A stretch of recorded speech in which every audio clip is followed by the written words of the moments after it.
Our next presentation is by Dr. Tim Bowser from the Biosystems and Ag Engineering Department. Dr. Bowser will talk to us about water and food processing. Thank you. Good afternoon. I think it's appropriate we should talk about food when we can smell it. It smells very good. So if you got any questions about food, stop me on the way. But I just want to make some very brief points about how important water is and what a great role it has in food processing. It is extremely critical. We cannot process food. Almost every food product has to have water to make it palatable and useful for us. It's a great, and I just going to talk about 4 different points that are important. I think that water is of course, it's a big ingredient in food processing. It's used to clean everything, and we find it in heat transfer, and then pasteurizing is just another 4th point that's kind of divergent, maybe something you didn't think about. As a food ingredient, like I said, most everything has water added to it. Here's some examples: the beverages, canned goods, pies. I can't really think of any food that doesn't have water in it. Probably wouldn't like to enjoy eating it. Maybe I saw a lot of the moonshiners. I was on vacation, went through Tennessee over spring break, and all these new moonshine industries have sprung up, and I guess the water is their enemy. They try to get that out as far as they can, but there's still some in there, right? But it's one of the biggest uses for water in food is going to be cleaning. And I got some examples here. You're seeing it being applied directly to the food product, like on the left with the vegetables, or on the right with the meat, which is a fish fillet, or it's going to be used to remove residuals. Water's great because it dissolves everything, and I'm sure that's the last speaker probably agree that it's not the best because he's getting things dissolved that he doesn't want to bring back to the surface, right? But in the food industry, it's wonderful because we can use to separate and clean, and the properties of water are just extremely astounding and helpful for us.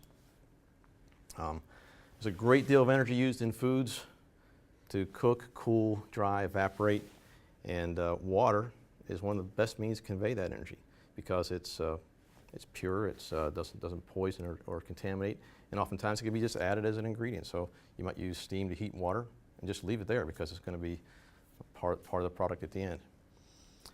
We also use to cool or evaporate. Ice is very common. It's always been common for centuries, but evaporative cooling as well.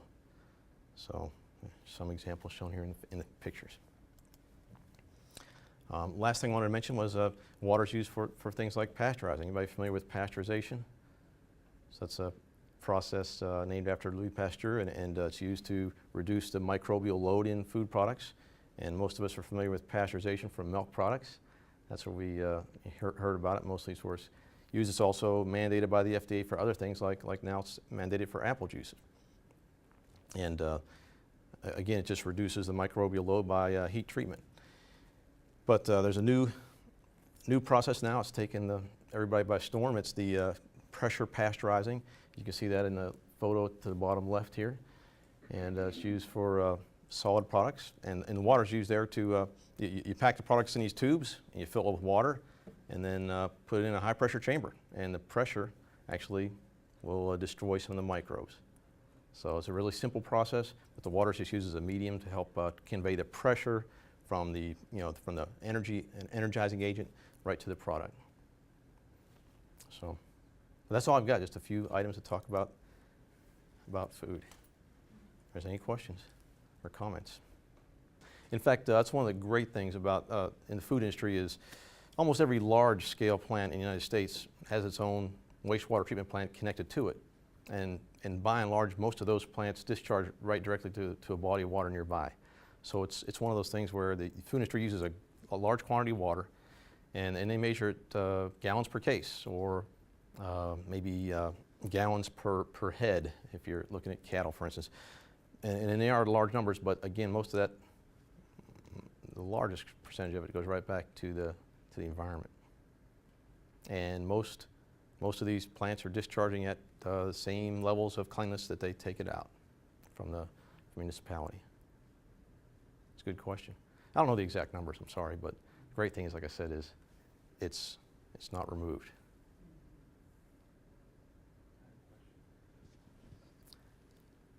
When a company's looking to place a new processing plant somewhere, a brand new one, where does water rank on their list of factor? I mean, I'm sure they're wanting proximity to ingredients and to markets and labor availability and regulations or not and all that stuff, but where does water, the quantity and quality of water, tend to fit in on their selection process for locations? That's a great question, Dr. Elliott, and I, from my perspective, from my understanding, water factor is extremely high.